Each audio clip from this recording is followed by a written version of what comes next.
Galatians 3 and 4. Next week is Galatians 5 and 6. So everybody that's in here, next week, you're going to read Galatians chapter 5. Write down, I don't care if it's a single verse. Write it down. Tell me which verse it is. We'll talk about it, right? Or what you think it means, or what you get from it, what it makes you feel.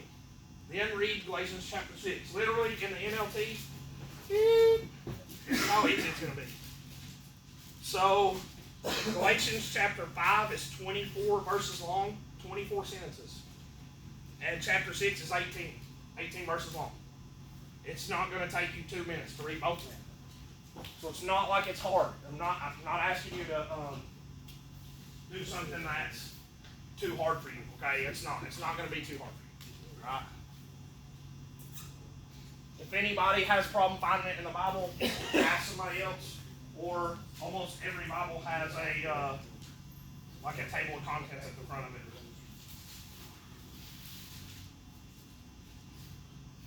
I'll tell you what page to go to.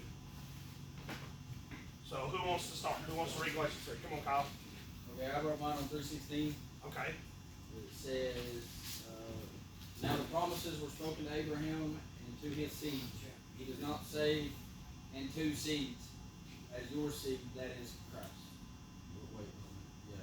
The seed that's referring to many, but rather the one is your seed, that is Christ. And then it says right here at the bottom, it says, Paul was referring to God's promise to Abraham in Genesis 22:18, in your seed, all the nations of the earth shall be blessed. The Lord fulfilled this promise to Abraham through Jesus Christ. Because of Christ, every person from every country and tribe on earth has the blessing of being able to know God. Knowing God isn't just for the rich or certain people. It doesn't matter if you're in another country, homeless, incarcerated, or an addict. God's love and grace is for everyone if you just believe He died for your sins. He waits for all of us to turn to Him. He does. And He's so patient. He's so patient, bro. 36 years is how long it took me to become a Christian. Before that, I laughed at him. I made fun of him, like for real. I thought it was dumb. You know, I thought it was dumb. Like, I thought it was like, I don't know, I thought it was like something that like rich people or people that, like the goody two-shoes type people, That's what I was you know, for real. I was like, For real, I'm like, man, you know, I like to have fun. And even it wasn't necessarily about, when I say party, I don't mean drugs and stuff. I mean, I like to have fun. I like to party. I get, like, even now that I'm sober, I'm crazy, you know? Like, I like being crazy. Christians are crazy, all right? Listen to Fit for a King. We're crazy. He's talking about Abraham. Just so you guys know, Abraham is known as the godfather of religion. I say religion. I said religion. Because his first son, his name was Ishmael. He fathered all the Islamic tribes, which make up about 30% of the earth. He also fathered all the Christians, the Jews. Christians and Jews make up another like 34% of the earth. 64% of the entire Earth's population can trace their bloodline back to Abraham at some point in the past. 64% of everybody on Earth. Think about that. Whether through faith or through like actual lineage. Wasn't Abraham the one that God said, I want you to make a baby with your wife, but watch the conceive, so go to husband? Yes. Yes. Like, so God told Abraham, I'm going to give you a son. And here they are, like in their 80s and 90s, and they don't have a son yet. So she gives him the housemaid, and he has Ishmael, which he happens to be Islamic. And literally 30% of the entire Earth's population practices Islam, the religion. Another 34% practices Christianity and or Judaism. Jesus, on the other hand, like Kyle was saying, is for every single person on the planet. Right? 100%. He wants 100% of the earth to come. Like the Jews, and we're going to talk about it in here. We talked about it before. The Jews wanted everybody to practice all their laws, eat the food that they ate, hold the festivals that they held, obey the laws. What's up, bro? Obey all their laws and this, that, and other. You know what I'm saying? Like to become a Jew or a Christian. They wanted people to do that. Jesus is like, man, confess with your mouth and believe in your heart, and you shall be saved. It says that in Romans, right? Who else wants to do 3? Galatians 3. I will. I wrote 20 verse chapter 3 is 23 through 26. Okay. But before faith came, we were kept in custody of the law, being shut up to the faith which was later to be revealed. Therefore the law has become our tutor to lead us to Christ, so that we may be justified by faith. But now that faith has come, we are no longer under a tutor, for you are all sons of God through faith in Jesus Christ. So he's comparing, what he's doing is he's comparing the Mosaic law from the Old Testament to the gospel of the New Testament. Right? Let me read what my commentary, give you a little. So the picture of the law, the Mosaic law, the Old Testament, being our guardian is similar. What he's saying is it's similar to a student needing a tutor for math or for English. Bless you. You know what I'm saying? Like if you were in school, you were ever making a bad grade, and somebody said, "Well, I'll tutor you. I'll help you." That's what the law was supposed to do. It was supposed to show us how to help us, right? The law teaches us that we need salvation. We'll go back to Romans again. It says that everyone falls short of the glorious standard of God, right? We all need salvation, right? That's what the law teaches us. God's grace gives us that salvation, not the law. The law of the Old Testament, the law of Moses, does not save us, right? God reveals His nature and His will for humanity. His moral laws and His guidelines are just that, a guideline for us to live by. But we cannot be saved by them, right? That's what it's saying. We cannot be saved by the law. Right? Yeah, I'm good, brother. Got your number, man. I'm gonna call you. Do it, man. I seen you at Faith, Hope, and Love. When I gave my testimony, was you sitting back there? Oh, yeah, Yeah. I broke my car making it that way. Yeah. Doing 140 down 40. That's why it broke, bud. Just 135 next time we'll get you there. No, I maxed it out, bro. I maxed it. I had to duct tape the fender up, bro. I was trying to make it. Keep your head up, brother. No, we're doing good. I'm doing good, bro. Yeah, I'll shoot you a message tomorrow. Yeah, shoot me a message, man. I got you. Be careful with It's good to see y'all. See you, brother. See you, DJ. So the law don't save us. It's just something that we use, like, to do better in life, right? Anybody in here familiar with math? You know, math has formulas. You know what I mean? Like A plus B equals C. That formula is something you use to get to the answer, right? The law is just something that we use to get to the answer. Algebra? Algebra. Chemistry. I used to be pretty daggone good at math. Yes, sir, brother. I forgot all about, like, math is a heck of a drug. I've never forgot everything. Yeah. Except for how to count. I can still count. 1, 2, 7. See? Anybody else want to do 3? I got another one. For 3? Well, why didn't you read it, Tony? Man, listen. I'm just kidding. Go ahead. It's verse 28. 28? Yeah. There is neither Jew nor Greek. There is neither slave nor free man. There is neither male nor female, for you are all one in Christ Jesus. So it says, listen now, like, I don't know what all versions y'all got. Anybody got a New King James Version or a King James Version that you're looking at? Did you write that verse down by chance? Will you open to Galatians 3 and go to verse 27? Because I want y'all to read what, this is important now. It says, I want y'all to read what it says, Galatians chapter 3, verse 27. New King James Version. You got New King James? Read it. What's it say? For as many of you as were baptized into Christ. Stop. As many of you who were baptized. Right there, that's all I need to know. King James Version says the same thing as mine. Mine says, and all who have been united with Christ in baptism. Everybody in here been baptized? If you truly believe in your heart that Jesus Christ is the Son of God and came to save you, guess what? The Bible's clear. The Bible is very clear. For those of you who have joined Christ through baptism, there will no longer be Jew or Gentile, free or slave, male or female. We will all be one in heaven. All be one in our new bodies. I just wanted to point out that yes, the Bible specifically tells us that at some point, if we truly believe this, we will want to be baptized. Every single church ever on the face of this earth practices baptism. All of them. All of them. Every one of them. Whether they baptize you by slinging the water on you, I think Catholics do that. And there's a couple of, yeah, same thing, holy water. Or they dunk you in it, or they just like pour it on your head. It doesn't matter. It doesn't matter. It's the spiritual joining with God in that moment for you. So the total immersion part is not necessary? It's not necessary, but in the Bible, that's how they did it. In the Bible, that's how they did it. Jesus was totally immersed in water. Right? He was. But guess what? I don't think the Bible ever mentions not one time Jesus baptizing somebody. Yeah. He might have baptized one or two people. That's it. The disciples did it afterwards. So think about that. He's teaching them, you need to do this. He might have done it once. Look, this is how you do it. Just like in Matthew, he says, if you want to know how to pray, this is how you pray. Let me show you.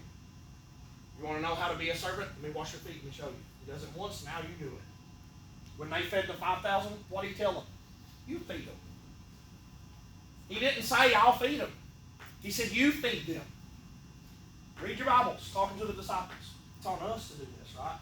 It's on us to want to do this. Who else got 3? Anybody else want to do 3? Ben, was you raising your hand? Yeah, I can. Okay. Yeah. I got verse 10. It says, for as many as are of the works of the law are under the curse, for it is written, curses anyone who does not continue in all things which are written in the book of the law to do them. Those who try to keep the law are usually ignorant of its holy demands. It requires perfection in thought, word, and deed.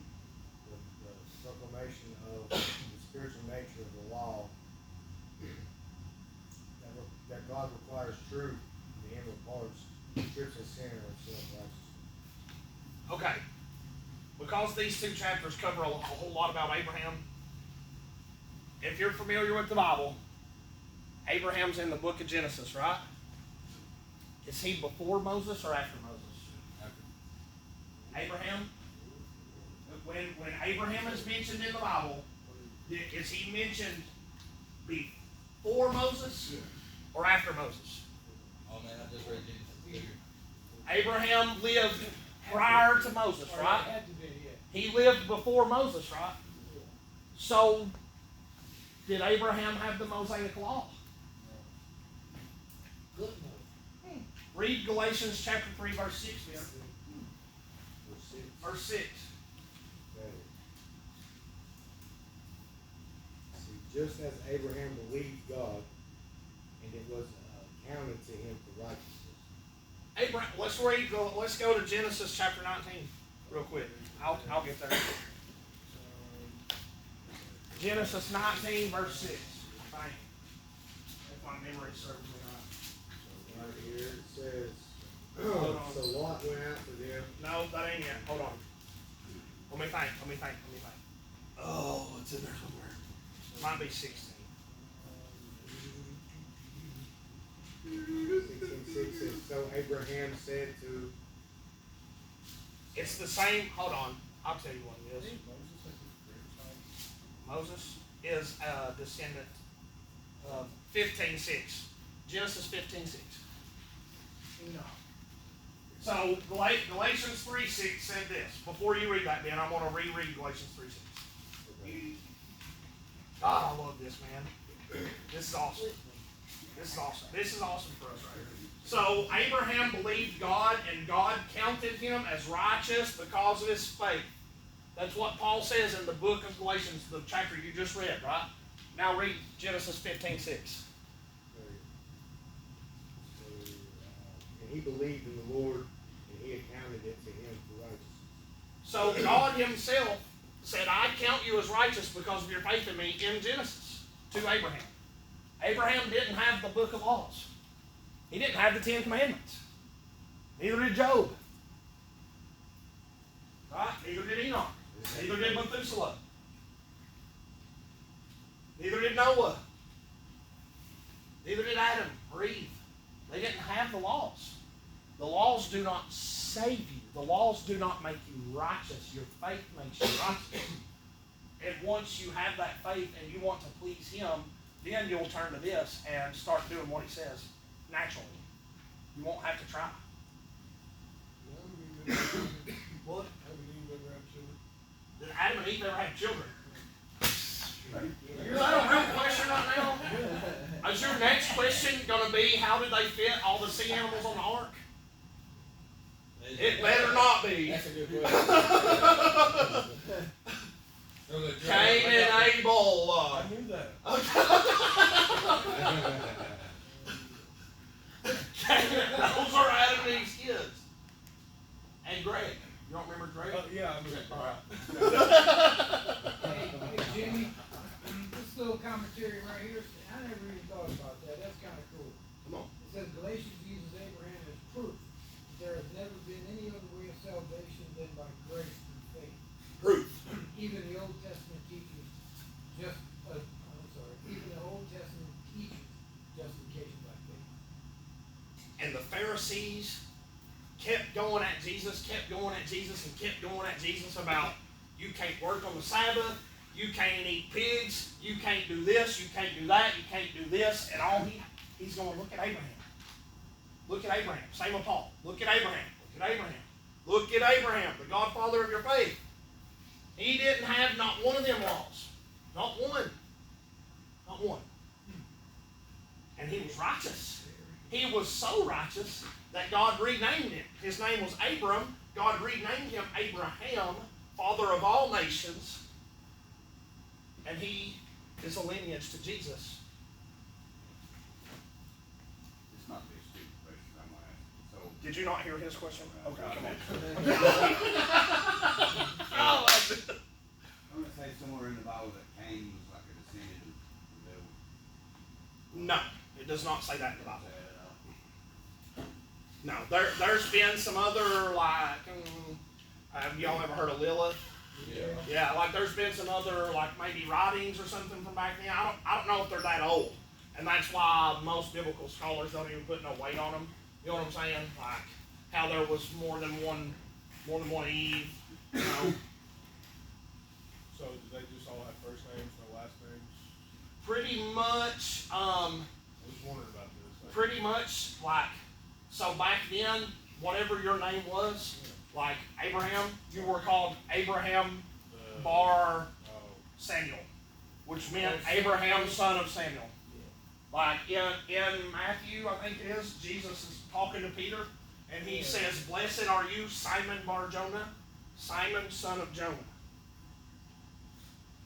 Right. So I'm not saying that there weren't more than just one name at all, but they usually never, they only needed your first name. You know? I assume that there was like last names, middle name, you know what I mean? I assume there was, you know, and I don't know when it would have started, because at that time, like especially when Moses comes around, they're all tribes. Like you're the tribe of Levi, you're the tribe of Benjamin, you're the tribe of Judah. You're the tribe of Asher. You're the tribe of Gad. You're the half tribe of Manasseh.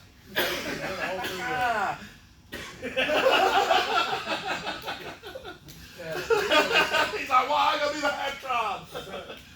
Throughout the Old Testament, about those names, or is it just a Yes, throughout the Old Testament, and even into the time of Jesus, because that's why they call Jesus in the order of Melchizedek, because Jesus not only was the King of Kings, but he was also our high priest. And according to Jewish customs, if you were not born a Levite, you could not be a priest. Jesus was from the tribe of Judah. Moses and Aaron were from the tribe of Levi. David was from the tribe of Judah. That's why David couldn't be a priest. That's why he didn't work in the temple. That's why he killed everybody. And raped their mothers. He's like, you got my attention. You know, like it was crazy back then. Who wants to do 4? Galatians chapter 4. Come on, Kyle. I got mine on 4, 4 through 5. Hold on, time out. Yeah. Somehow I went to Timothy. I like that book too.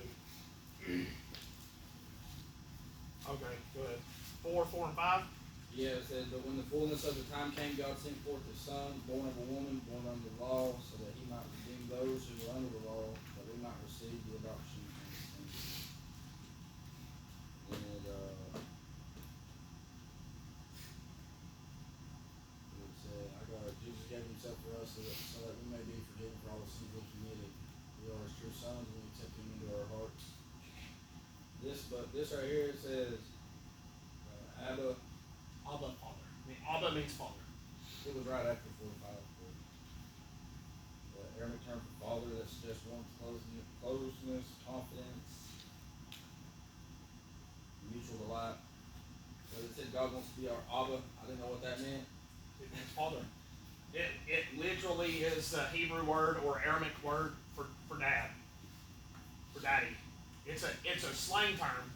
Okay, so Abba is more of a slang term, so instead of Father, instead of that, it's hey Pappy. So when he says Abba, when you call God Abba, you're little, like whatever it is, whoever in your life that you've ever been the closest to. Like my wife, I call her baby and mama, even though she's not my mom. You know what I mean? I'm like, my mama. I call her mama all the time. Like that's kind of God's nickname, His pet name, it's an endearing term that they use for God. You know, instead of Elohim or Eli, those are all Hebrew words that mean God.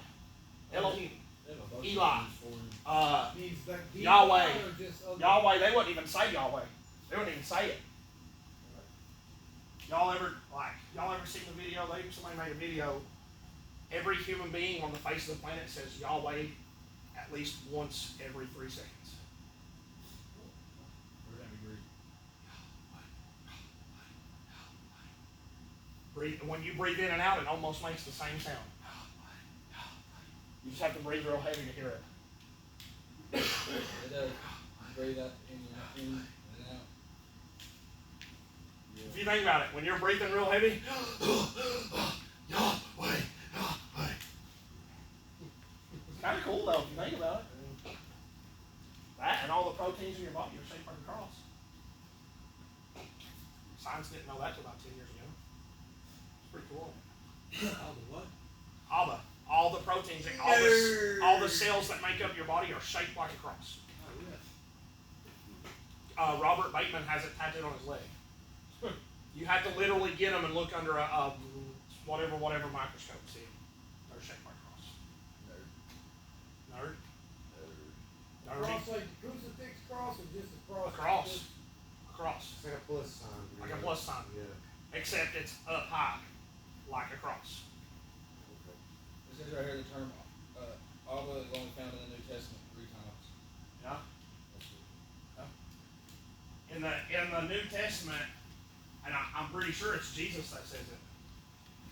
It says Mark 14:36, Romans 8:15, and Galatians 4. So Paul says it twice, and if it's in the book of Mark, I think Jesus says it. Yeah, and it says it's only used by Jesus and Paul. Yeah. Abba. It's an endearing term. So Jesus was born of a woman. He was born naturally from a woman. He was human. He was a human. Right? He was born and was subject to God's laws. And guess what? He lived 33 and a half years, as far as we know, sinless. Sinless. And he fulfilled the law in his time here, right? Jesus was the perfect sacrifice because although he was fully human, he never sinned. His death brought freedom for us who are enslaved to sin, so that we could be adopted into God's eternal family. Which is pretty much how it is. God says, God chose the Jews, right, as his people. My holy people, my kingdom of priests.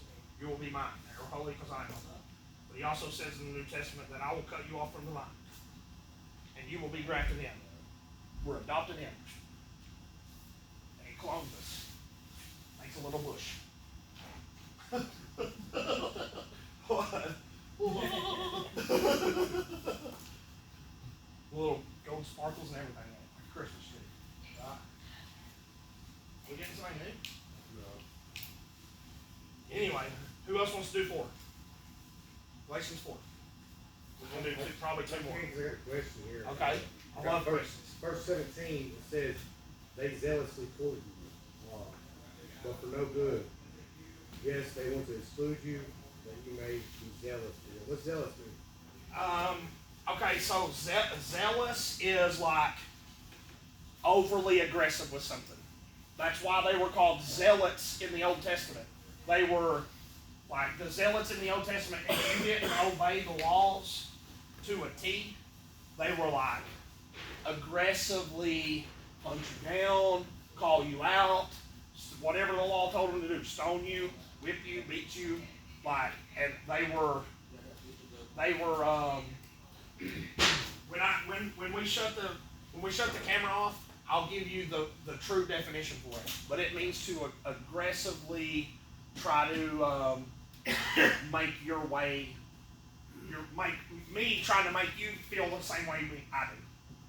I will zealously make you believe what I believe, aggressively. Like I'll hurt you and everything to get you to believe what I believe. If you don't believe it, I'll chain you up. Whatever I got to do, torture you to make you believe what I believe. They were zealously, and like mine says it like this. It might be a little bit easier for you to understand. The false teachers are eager to win your favor. They don't, it means like aggressively. So if yours says they zealously try to get you to win you over, they are. It says what? Court. They zealously court you. Court you, like courting a woman. Think about that. You ever heard that? Yeah. In the old days, they called it courting. They didn't call it dating. Like you don't take a girl out on a date, you're courting her. That's what they said back in the old days. Okay. So like they would zealously, hey man, and whatever they had to do to get you to believe what they believed. Yeah. And that's what they were doing to Paul. He says they were trying to win over your favor. They were doing everything in their power to get you to believe what they believe, not what I taught you. But their intentions are not good. They're trying to shut you off from me so you'll pay attention to them and not the real gospel, is what he's saying. And again, I'll give you the real definition of that term when we turn the camera off.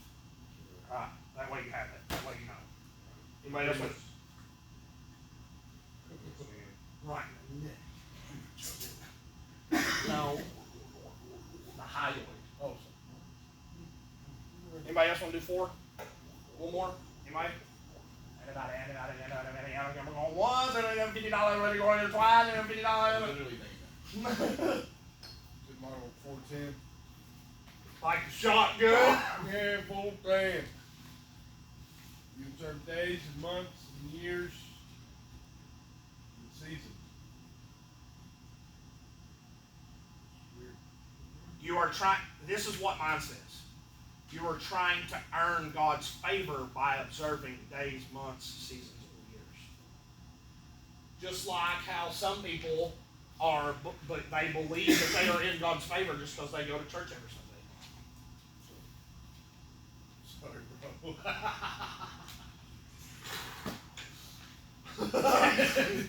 Think about that. Just because you go to church every Sunday don't mean you're in God's favor. What do you do when you're not at church? So, and at one time in the Old Testament, God was like, will y'all please just stop sacrificing goats and cows and bulls? Like, really, just stop. Your sacrifices are meaningless to me. You're doing them to either show off, to show everybody else you've got 40 cows, and they've only got 1 pigeon, and they had to buy it at an inflated rate at the daggum market outside the temple. You know? You're showing off. Your heart ain't in the right place. Your heart ain't in the right place. You're trying to say, look, God, look at me. God, look at me.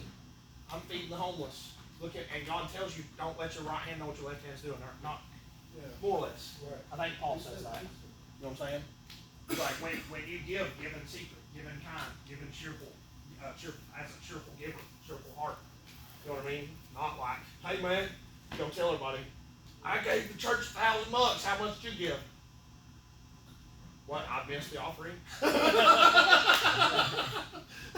Whoops. Or my favorite, I give online at school. Here's your purpose. You don't have a phone. It's fine. All right, this is what I got for 3 and 4. We're a little bit early. I put them together, all right, because in both chapters, Paul is using Abraham as an example. It harkens back into 2 Corinthians, which those of you that have been in class for a little bit, we just got out of. It goes along a little bit with some of that. And how we were talking about how the Jews were trying to tell the Gentiles that they had to be circumcised, obey all their laws, obey all their festivals and their Sabbaths and everything to be considered Christians and stuff. So right here what's happening a little bit is the Gentiles have instituted the Jewish festivals and days and ceremonies into their church. They're trying, like at first they were like, okay, so I guess we got to do this, right? They were trying to combine the gospel and the Mosaic law. I think we do that. I do that sometimes. All the time. I hear people all the time say, what says it in the Old Testament? What says it in the Old Testament? And 90% of the time, they're right and it bears meaning. But every now and then, it's something that through Jesus Christ in the New Testament, we will learn as you read that it doesn't necessarily hold the weight that you think it does. Particularly the 613 laws of Moses that Abraham didn't have, that Adam and Eve didn't have, that Noah didn't have, that Enoch didn't have, and he had no death of body. He was called up to God. Just like Elijah. Only 2 people. Oh, besides Jesus. So Job, think about that. So probably Job didn't have these. Job didn't have them laws. Job lived prior to Abraham. Oh my Right? Job is the oldest book in the Bible. It's just not the first book in the Bible. Yeah. Right? They didn't have the Old Testament. They didn't have Exodus and Deuteronomy and Leviticus and Numbers. 15,436 tribes in the tribe of Judah. 14,232 in the tribe of Levi. Then it says it again, 15,426 in the tribe of Judah. I know there's 15,000 in the tribe of Judah. And you want to not read it, you know what I mean? Like try to skip over it. And God makes you stub your toe or something when you get up to go get a drink. Okay, fine, I'll read it. You know? They didn't have that. Sorry, I didn't know that. It's like, his army was numbered at 46,500. That was big. Then they go to the I know next these camp. like the back of my hand. Actually, I've got them written on the back of my hand. So they didn't have the laws, right? But they were considered righteous through their faith, through their belief, right? Like Abraham was so righteous, God said, give me Isaac. Give me Isaac. And Isaac was so righteous that he said, Dad, where's the lamb for sacrifice? Abraham's like, yeah, that's cool, man. Come on. He carried all the wood and everything. Like Isaac's like 18, Abraham's 104. All he had to do was break a hip, something. He didn't. Let him tie him up. Go ahead, Dad, tie me up. God stopped him. Whoa, whoa, whoa. They didn't have the laws or none of that. Think about that. Sometimes we try to combine the gospel and the Mosaic law. Paul says this. The two are not compatible and cannot be combined. I believe that, but I think, and he doesn't mean that right out. I don't know. I don't want to confuse anybody. He doesn't mean that like set in stone. No, I don't think. I don't want you to take it the wrong way. Because like we were saying earlier on, one of you guys, Kyle or Ben or somebody brought it up, how we use the law as a guideline to better our lives, right? So we've got to stop like being like Pharisees and like looking at people and going, well, you don't do this, you don't do that, you don't do this, and it tells us not to do this, and you keep doing it, you keep doing it. We got to stop doing it. Right? We got to stop holding the law up and going, what is he doing, what does he not do? Hold up the gospel. Hold up Jesus' heart. You know? Like, hold up a mirror. You know? So Abraham looms large in these two chapters. Because basically what's happening is the message that these Gentiles are starting to accept is based primarily on the promises made to Abraham. So that's why Paul talked for 2 chapters. Paul talks about Abraham and the promises of Abraham. And he even says, one of you guys brought it up, how Abraham fathered many nations, but Jesus is going to father the whole world, right? Yeah. The entire world. When it comes time and it's over, whichever direction you go, it don't matter. Jesus is your Lord. Period. Whether you believe in him or not, whether you go to hell or heaven, he's still going to be your Lord. Right? So Galatians 4 right here at the end, because I think it's 18 verses long. Galatians 4, 13 through 15. I don't know if anybody picked up on it, but if you go back to 2 Corinthians where we were talking about Paul's thorn in the flesh,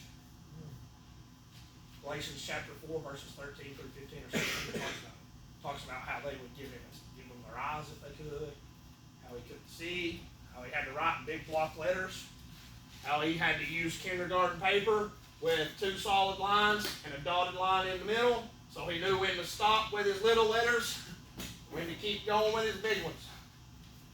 I still write that paper. It's like this long. Dude, you can write like that, dude. Yeah. You should see my text on my cell phone. I have to, like, Bold text. One sentence I have to scroll twice. When Rachel texts me, "Are you almost home?" I have to scroll twice to read it. That's the letters that I got mine. I got the bold text on. You know.